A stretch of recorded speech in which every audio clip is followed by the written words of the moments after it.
और देखिए, दिल्ली की केजरीवाल सरकार की मुसीबतें एक बार फिर से बढ़ सकती हैं।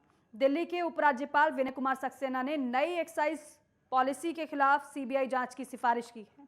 दरअसल आरोप ये है कि केजरीवाल सरकार ने नई एक्साइज पॉलिसी के जरिए शराब लाइसेंस धारियों को अनुचित लाभ पहुंचाया है।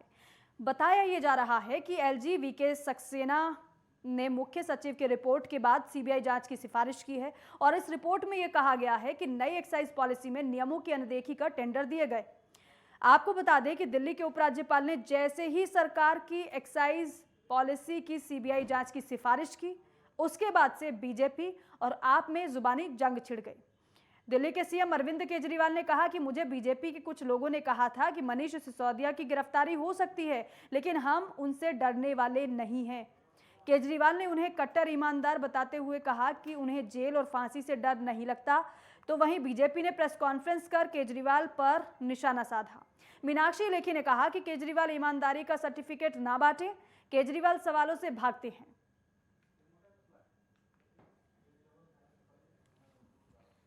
तो अब हमारे देश के अंदर एक नया सिस्टम लागू किया गया है। पहले ये तय किया जाता है कि किस आदमी को जेल भेजना है और फिर उसके खिलाफ एक मनगढ़ंत झूठा केस बनाया जाता है और उसे ज़बरदस्ती जेल भेजा जाता है। एक नया सिस्टम हमारे देश के अंदर अब लागू हुआ है। मीडिया से अभी तक जो मुझे पता चला है कि जो जो ये आरोप प्रत्यारोप लगाए जा रहे हैं, मैंने सारा अभी चेक कराया। पूरा का पूरा केस बिल्कुल झूठा है, बिल्कुल झूठा है।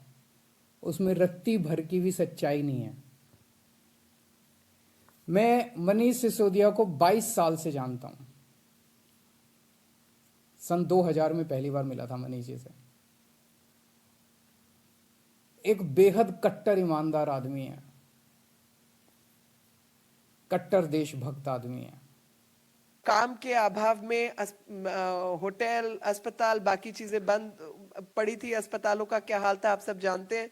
उन सब के अभाव में दिल्ली छोड़ छोड़ कर जा रहे थे और उनके पास कोई रोटी रोजगार नहीं था। उस समय ये काम कर रहे थे कि डायरेक्ट ऑर्डर्स दे रहे थे कि 144.36 करोड़ जो है वो माफ कर दो।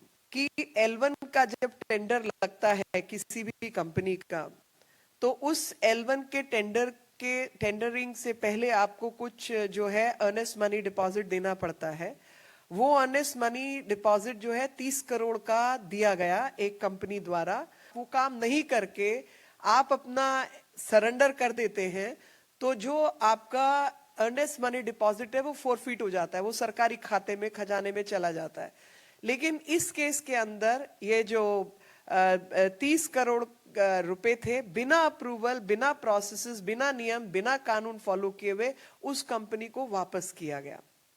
सत्यमेव जयते, सच को छुपाया नहीं जा सकता। सच यही है कि दिल्ली सरकार पूरी तरह से भ्रष्टाचार में डूबी हुई है। जो बात मैं लगातार कहता आया हूँ कि इस दिल्ली को शराब माफियाओं को बेच दिया है। नई आबकारी नीति में भ्रष्टाचार हुआ है और इसको लेकर के हम लगातार संघर्ष कर रहे थे, लिख रहे थे। पिछले दिनों में पुलिस कमिश्नर से भी मिलकर के कंप्लेंट दे के आए थे कि इसकी जांच होनी चाहिए। पर प्रश्न उठता है कि पूर्व एलजी साहब ने इस पर जांच क्यों नहीं बैठाई। देर आए दुरुस्त आए और खुद अरविंद मान चुके हैं कि सिसोदिया जेल जाएंगे। सवाल ये है कि क्या सिसोदिया अकेले जाएंगे या अरविंद भी साथ जाएंगे, क्योंकि सच यही है कि देश की राजधानी दिल्ली को शराब माफियाओं को बेच दिया गया। शराब पॉलिसी उनके इशारे पे बनी। पंजाब चुनाव में क्या कनेक्शन है, क्या इसकी जांच होगी? क्या यूं ही कांग्रेस के नेतृत्व को ईडी के द्वारा बुलाया जाएगा? क्या आम आदमी पार्टी या शराब माफियाओं को भी ईडी बुलाएगी? इसकी भी जांच होगी? ये बड़ा प्रश्न है।